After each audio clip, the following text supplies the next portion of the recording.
جو policy makers ہیں, جو تھنک ٹینکس ہیں, جو بلوچستان کو سیکیورٹی اسپیکٹ سے دیکھ رہے ہیں, کنٹرول کر رہے ہیں, دیکھ رہے ہیں ویری لاؤڈ اینڈ کلیئر کہ اس کا جو ہم ایک ایک دن بیٹھے ہیں, ایک ایک second, this is having a very serious impact on hearts and minds of people of Balochistan. بہت شکریہ ثناء اللہ بلوچ صاحب. کے اندر جس نوعیت کی بحث ہو رہی ہے اس کے اندر دکھائی یہ دیتا ہے کہ سبسٹنس کم ہے, الزامات زیادہ ہیں, جوابی الزامات زیادہ ہیں, اس لیے کہ بنیادی طور پر شاید وہ براہ راست متاثرین میں سے نہیں ہیں, شاید بینیفیشریز میں سے ضرور ہوں.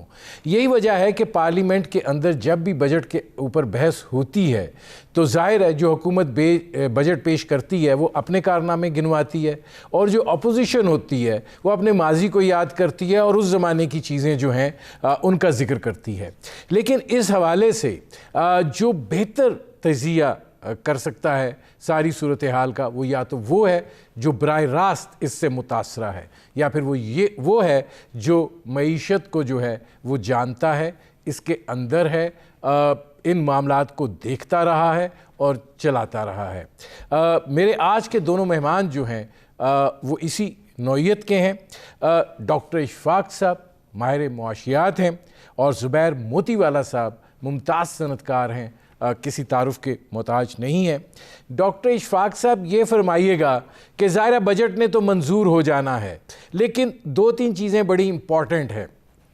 پہلی بات تو یہ فرمائیے گا کہ حکومت کو احساس ہے یا آپ سمجھتے ہیں کہ وزیر خزانہ جو ہیں وہ 12% کے افراط زر کے اوپر جو ہے وہ مطمئن دکھائی دیتے ہیں, اور ان کو یہ جو امید ہے کہ مہنگائی کم کریں گے, کیا اس بجٹ کے اندر آپ کو وہ عوامل دکھائی دیتے ہیں کہ مہنگائی کم ہوگی؟ دیکھیں, سب سے پہلی چیز یہ ہے کہ جیسے آپ نے کہا کہ یہ بجٹ پاس ہو جائے گا, میں تو ان تمام اپوزیشن لیڈر جتنے تھے بجٹ سے پہلے یا بجٹ جب پیش کیا گیا تھا تو انہوں نے بہت دعوے کیے تھے کہ ہم دیکھیں گے کہ کیسے بجٹ پیش ہوتا ہے, اور مطلب یہ ہے کہ تو میں ہنستا تھا کہ یہ دعوے میں نے بھی جب منسٹری آف فائنانس پہ تھا تو اس وقت بھی اپوزیشن یہی کہا کرتی تھی, لیکن بجٹ پاس ہو جاتا ہے الٹیمیٹلی, اور یہ بھی انشاءاللہ ہو جائے گا. دوسری چیز یہ ہے کہ ہسٹوریکلی دیکھا گیا ہے کہ جب بجٹ پیش کیا جاتا ہے پارلیمنٹ میں تو وہاں جو ڈسکشن ہوتی ہیں وہ دنیا کے تمام چیزیں ڈسکس ہوتی ہیں سوائے بجٹ کے, اور ایک دوسرے کے پہ الزامات لگانا جواباً اور یہ وہ اس قسم کی چیزیں ہوتی رہتی ہیں. تو اس لیے بجٹ کا پاس ہونا ایک لازمی امر یہ ہو جاتا ہے ہمیشہ سے. اب رہا یہ بجٹ میں, اور بجٹ میں آپ نے کہا کہ کیا افراط زر کی شرح کو کم کی جا سکتی ہے.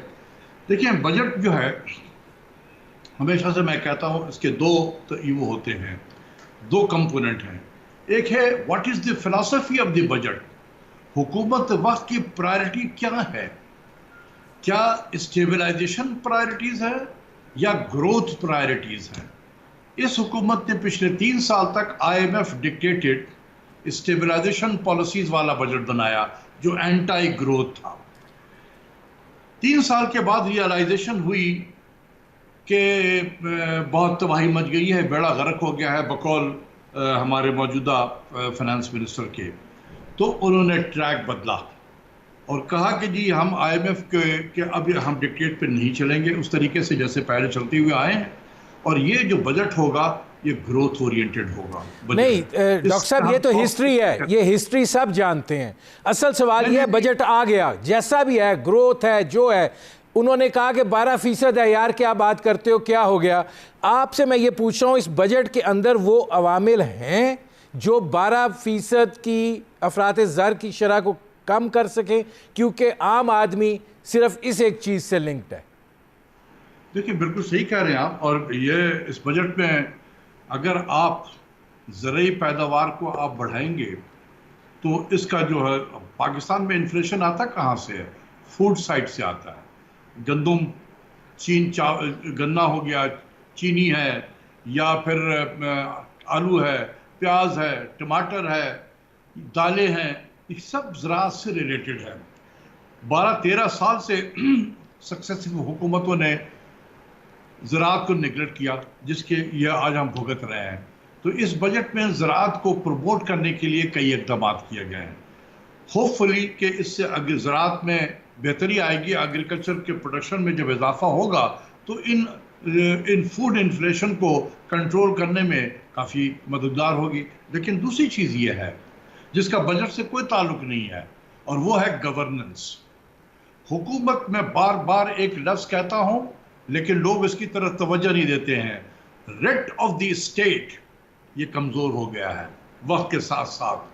یعنی کہ اگر میں ایک کسی فلور مل والا ہوں یا میں آٹے کے کاروبار میں ہوں، مجھے معلوم ہے کہ میں شارٹ سپلائی کر کے آٹے کی قیمت کو بڑھاؤں گا، میرا کچھ بھی نہیں ہو سکتا ہے. 99.9% چانس ہے کہ میرا کچھ بھی نہیں ہوگا. اور اگر کچھ میں پکڑا بھی گیا تو 99.9% چانس یہ ہے کہ مجھے کوئی سزا ہی نہیں ہوگی. تو آپ بتائیں کہ I have all the incentive to manipulate the things, اور میں اپنے پیسے بناؤں ایٹ دی کاسٹ آف عام آدمی، غریب آدمی. دیکھیں آٹا جو ہے اس ملک کا ایک بیسک ڈائٹ ہے. ٹھیک ہے، میں آتا ہوں ڈاکٹر اشفاق صاحب. زبیر موتی والا صاحب، یہ فرمائیے گا کہ ظاہر ہے آپ براہ راست اس بجٹ کے اثرات آپ پر آئے ہیں، آپ کیسا محسوس کر رہے ہیں؟ اچھے اثرات آئے ہیں، برے اثرات آئے ہیں، آپ خائف ہیں، کیا ہے؟ دیکھیں میں تو صرف یہ اسٹیٹمنٹ دوں گا، ڈاکٹر صاحب بیٹھے ہیں، ہمارے استاد ہیں، اور بات یہ ہے کہ ان کی رائے بڑی مکرم ہے، لیکن میری رائے یہ ہے کہ پی ٹی آئی کے جو 2 پچھلے بجٹ تھے، اس سے یہ بجٹ بہتر بجٹ، اس میں کوئی دو رائے میرے نزدیک نہیں ہے. اور میں یہ سمجھتا ہوں کہ دیکھیں اس بجٹ کے اندر ہم کو تھوڑا سا اس میں گروتھ کی ڈائریکشن دکھتی ہے، نظر آتی ہے، ایکسپورٹ کو بڑھانے کی ڈائریکشن نظر آتی ہے، ایکسپورٹ کو سپورٹ کرنے کی ڈائریکشن بھی نظر آتی ہے. اور امپورٹ سبسٹیٹیوٹ انڈسٹری پہ جو ہمارا خیال تھا کہ اور ہمیں فوکس کرنا چاہیے، اس میں تھوڑی سی جو ہے نا کمی نظر آتی ہے. یہ ان 3 پہلو پہ میں سمجھتا ہوں کہ بجٹ جو ہے نا بیس کرتا ہے، اور ہمارے حساب سے بزنس کمیونٹی کے حساب سے اس کے اندر کافی چیزیں جو ہے نا وہ بہتر ہیں پچھلے بجٹوں کے مقابلے میں. لیکن اس کے اندر کئی ایسی چیزیں ہیں جو ابھی بھی لیکنگ ہے، اس کے اندر بہت زیادہ امپرومنٹ کی ضرورت ہے. اور میرا خیال ہے کہ because of the fiscal space ان کے پاس اتنی ہے نہیں جتنا یہ اس سے زیادہ جو ہے نا وہ اس کے اندر کچھ وہ دے سکیں. لیکن ہم نے جب یہ پوسٹ بجٹ سینیریو میں جب ہم نے ساری میٹنگز کی ہیں سینٹ کی اسٹینڈنگ کمیٹی سے بھی اور نیشنل اسمبلی کی اسٹینڈنگ کمیٹی سے، وزیر خزانہ سے خود سے جو ہم نے میٹنگز کی ہیں، اس میں ہمیں جو ہے نا وہ کافی چیزیں جو ہماری جو ہے ریزالو بھی ہوئی ہیں. لیکن ہیونگ سیڈ سو اب ابھی بھی جہاں ہمیں ہونا چاہیے، دیکھیں پاکستان کا جو سب سے بڑا المیہ ہے وہ کیا ہے؟ وہ پاکستان کا سب سے بڑا المیہ یہ ہے کہ ہمارا امپورٹ سبسٹیٹیوٹ انڈسٹری کا جو سیکٹر ہے اس نے گرو نہیں کیا. کیونکہ جب آپ کا امپورٹ کا بل بڑھتا ہے تو پھر آپ کے پاس کوئی گنجائش نہیں ہوتی کہ آپ گروتھ کے لیے بہت زیادہ پیسے فاضل کر سکیں. پھر آپ کا ڈیٹ جب بڑھتا ہے تو آپ کا انٹرسٹ پیمنٹس، اس دفعہ آپ دیکھ لیں 3000 پلس جو ہے صرف 3000 ارب روپے تو صرف آپ نے انٹرسٹ کی پیمنٹس کرنی ہے اس سال. اور آپ کے پاس بچتا کیا ہے؟ اگر آپ یہ 8200 کا جو ڈیفیسٹ بجٹ ہے اس کو اگر آپ لے کے چلتے ہیں تو آپ کے پاس خرچ کرنے کے لیے کچھ نہیں بنتا. اس میں زبیر موتی والا صاحب سوال یہ ہے کہ آپ کی پوسٹ بجٹ بہت میٹنگز ہوئی ہیں، سارے فیڈریشن بھی آتی رہی، سب آتے رہے، ملاقاتیں ہوتی رہیں، آپ کیا یقین دہانی آپ کو حاصل ہوئی ہے؟ کیا یہ یقین دہانی آپ کو حاصل ہوئی ہے کہ بجلی کے نرخ جو ہیں وہ نہیں بڑھیں گے؟ کیا آپ کو یہ یقین دہانی حاصل ہوئی ہے کہ گیس کے نرخ نہیں بڑھیں گے؟ کیا آپ کو یہ یقین دہانی حاصل ہوئی ہے کہ بجلی اور گیس جو کہ آپ کے بنیادی را مٹیریلز ہیں وہ بلا تعطل آپ کو فراہمی جو ہے وہ ان کی ہوگی، اور اس کے نتیجے میں جو برآمدات ہیں ان کو ایک بوسٹر جو ہے وہ مل سکے؟ اور جو آپ ٹیکس ڈیفالٹر کے حوالے سے یا ٹیکس دہندگان کے حوالے سے کل بھی وزیر خزانہ نے کہا کہ کسی کو نہیں چھوڑوں گا، اور وہ جو گرفتار کرنے والی بات تھی اس پہ یقین دہانی ہوئی؟ کیا آپ کو لگتا ہے کہ یہ فیکٹرز جو ہیں یہ نامینل ہیں؟ اگر پیٹرولیم پرائسز بڑھ جائیں، گیس کی قیمت بڑھ جائے، بجلی کی قیمت بڑھ جائے، سپلائی صحیح نہ ہو، تو پھر بھی آپ لوگوں کا کام چلے گا؟ دیکھیں جی، ساری باتوں میں سے ایک بات بھی جو ہے نا نہیں مانی گئی اور نہیں ہوئی ہے، ٹھیک ہے. لیکن ایک بات جو ہم کو جو تقویت دیتی ہے، جو ہمیں ہمت دیتی ہے کہ انشاءاللہ تعالیٰ چیزیں آگے بہتر ہوں گی، وہ وزیر خزانہ کی یہ بات ہے کہ میں نے IMF نے کہا کہ یہ آپ راستہ جو آپ کا جو ہے یہ آپ نے ایسے لینا ہے جس میں 800 اور 50 ارب روپے کے نئے ٹیکسز لگانے چاہیے آپ کو. پیٹرول کا دام اتنا بڑھانا چاہیے، پیٹرول کی لیوی میں اتنا آپ اضافہ کریں، الیکٹریسٹی میں 4 روپے 97 پیسے کا اگلے 3 سال کے اندر آپ اضافہ کریں. میں نے ان سے یہ کہا ہے کہ یہ میں نہیں کروں گا، میں اپنے راستے سے جاؤں گا. تو انہوں نے کہا ہے کہ آپ یہ جو ٹارگٹ آپ نے رکھا ہے FBR کے کلیکشن کا 5000 سے اوپر کا، یہ آپ پہنچ نہیں سکیں گے. اس نے کہا وہ میرا کام ہے پہنچنے کا اور میں اس سے پہنچوں گا. جو مجھے وزیر خزانہ نے کہا، میں آن ایئر کہہ رہا ہوں، انہوں نے کہا کہ میں نے ان سے یہ کہا ہے، لیکن ساتھ ہی انہوں نے یہ کہا کہ مجھے آپ کی مدد کی ضرورت ہے کہ میں جو ہے نا ٹیکس کے نیٹ کو براڈن کروں. چیمبرز کی، ایسوسیشنز کا جو رول کی ضرورت ہے، تاکہ یہ جو ٹیکس کا جو کلیکشن کا جو ٹارگٹ میں نے ان سے کہا ہے کہ میں اس کو حاصل کروں گا، اور 4 روپے 97 پیسے بجلی کے ریٹ نہیں بڑھاؤں گا، کچھ کم بڑھاؤں گا جو ہماری افورڈیبلٹی کے اندر آئے گا، جو ہماری انڈسٹری، جو ہمارے قوم اس کو افورڈ کر سکتے ہیں، اتنا میں بڑھاؤں گا. اور جو آپ کی جو باقی شرائط ہے کہ جس کے پیٹرولیم لیوی کے اندر ہے، تو انہوں نے کہا میں نے کہا میں یہ نہیں بڑھاؤں گا، کیونکہ ویسے ہی جو ہے نا انٹرنیشنل مارکیٹ کے اندر پیٹرول کے ریٹ بہت بڑھ گئے. تو ان باتوں سے ہمیں ہمت یہ ملی کہ کوئی ایک آدمی ایسی بات کر رہا ہے. اب جو بھی بات ہے، لیکن ہم سے انہوں نے بالکل ہم بیٹھ کر یہ کلیئر کٹ ساری باتیں کی. اور جو ہمارے پرابلمز تھے، مثال کے طور پر جو سب سے بڑا ہمارا پرابلم ہے، اگر آپ دیکھیں پورے ملک کے ایکسپورٹ میں، تو ٹیکسٹائل کا ایکسپورٹ 58% ایکسپورٹ ہے. وہ 58% ایکسپورٹ کے اندر سب سے بڑا جو ہمارا مسئلہ ہے وہ 0 ریٹنگ کا ہے. آپ کا ٹیکسٹائل مصنوعات جتنی پاکستان میں تیار ہوتی ہیں، اس میں 80% جو ہے نا ایکسپورٹ ہو جاتی ہیں. جب 80% ایکسپورٹ ہو جاتی ہے تو آپ کلیکٹ کرتے ہیں سیل سے اور واپس کرتے ہیں. تو وزیر خزانہ نے ہم کو یہ ٹاسک دیا ہے اور زبان دی ہے کہ اگر یہ تم پروف کر دو کہ 80% سے زیادہ آپ ایکسپورٹ کرتے ہو یہاں کا پروڈکشن، تو میں اس کو 0 ریٹنگ کرانے میں، حالانکہ IMF بالکل اس کے لیے تیار نہیں ہے، پھر بھی میں اس کی کوشش کر کے کرتا ہوں. میں زبیر موتی والا صاحب آتا ہوں. اب اس میں ڈاکٹر اشفاق صاحب، آپ نے زبیر موتی والا صاحب کی بات سنی. اگر وزیر خزانہ صاحب اپنا راستہ لیتے ہیں ٹیکس بیس کو چوڑا کرنے کے حوالے سے، ہر وزیر خزانہ نے بہت کوشش کی، لیکن بالآخر تکیہ اسی طریقہ کار پر کرنا پڑا جو روایتی طریقہ کار چلتا چلا آ رہا ہے. آپ کیا سمجھتے ہیں کہ اس IMF کی کنڈیشنلٹیز سے ذرا ہٹ کے جو ہے اگر شوکت ترین صاحب چلتے ہیں تو کیا وہ کامیاب ہو جائیں گے؟ اور جب سپٹمبر میں ریویو آتا ہے تو اس کے اندر IMF کو پیچھے ہٹنا پڑے گا؟ دیکھیں، اس میں صرف ایک وزیر خزانہ ہی داؤ پہ نہیں لگا ہوا ہے. یہ تمام اکنامک ٹیم، تمام پرائیویٹ سیکٹر اور ہم جیسے لوگ جو ہیں باہر بیٹھے ہوئے ہیں، ہم سب داؤ پہ لگے ہوئے ہیں. دیکھیں کہ اگر انہوں نے یہ بات کہی ہے کہ میں اپنے انڈسٹریز پہ اتنا بوجھ نہیں ڈالنا چاہتا ہوں، تو آپ ہی کے پروگرام میں یہ بولتا بھی رہا اور لکھتا بھی رہا کہ پینڈیمک کے بعد دنیا کی معیشت ایک گہرائی سے اوپر کی طرف آ رہی ہے، ریکوری کی طرف آ رہی ہے. اس وقت ان کا ہاتھ تھامنا چاہیے، چاہے وہ بڑی صنعت ہو، درمیانی درجے کی ہو یا چھوٹی صنعت ہو. تو اس بجٹ میں ان تینوں طرح کے جو ہمارے انڈسٹریز ہیں، ان کے ہاتھ تھامنے کی کوشش کی گئی ہے، اور ان کو ایک طریقے سے یہ کہا گیا کہ نہیں، ذرا آپ کھیلیں اور اپنا کاروبار اپنا ایکسپینڈ کریں اور سب کچھ کریں. اب اگر ڈپینڈ کرتا ہے موتی والا صاحب کے جو برادران ہیں، ان کی کمیونٹی ہے انڈسٹریلسٹ کی، کہ اگر وہ پیسہ بناتے ہیں ان مراد سے، ان پالیسیز سے، تو جو اس میں سے جائز بنتا ہے وہ ٹیکس اگر دے دیں تو پھر ہم سب اس ایمبیرسمنٹ سے بچیں گے جو IMF کے سامنے ہمیں اٹھانا پڑے. تو اس میں موتی والا صاحب جو ہیں، ان کی جو کمیونٹی ہے، بزنس لیڈر جو ہیں، یہ سب بزنس لیڈر ہیں ہمارے. اگر حکومت نے ان کا ہاتھ تھاما ہے تو ان پہ بھی یہ فرض ہے کہ یہ بھی ہاتھ تھامنے سے جو ان کی بہتری آ رہی ہے، اور اس میں سے اگر وہ کما رہے ہیں تو جو پورشن ان کا بنتا ہے وہ اگر ٹیکس دیں تو حکومت یہ ٹیکس ٹارگٹ کو اگر اچیو کر سکتی ہے تو اس سے بہتر کیا بات ہوگی. دوسری چیز یہ ہے کہ اس میں دیکھیں صوبوں نے بہت غلط کام کیے ہیں میرے نزدیک. اس بجٹ میں دیکھیں، اس بجٹ میں 570 بلین روپیہ یہ رکھا گیا تھا کہ یہ صوبے سرپلس دیں گے، اور اب چاروں صوبوں کے بجٹ آ گئے ہیں۔ پنجاب نے 125 ارب کا سرپلس دیا، سرپلس بجٹ ہے۔ سندھ نے 83 بلین کا ڈیفیسٹ بجٹ دیا، اور بلوچستان نے بھی کوئی 26 بلین کا ڈیفیسٹ بجٹ دیا۔ تو یہ تو ڈے ون کو یہ سارا بجٹ گڑبڑ ہو گیا۔ آپ کے جو سرپلس ہیں وہ تقریباً 16 یا 17 بلین بنتے ہیں، ہمیں بجٹ میں رکھا گیا 570۔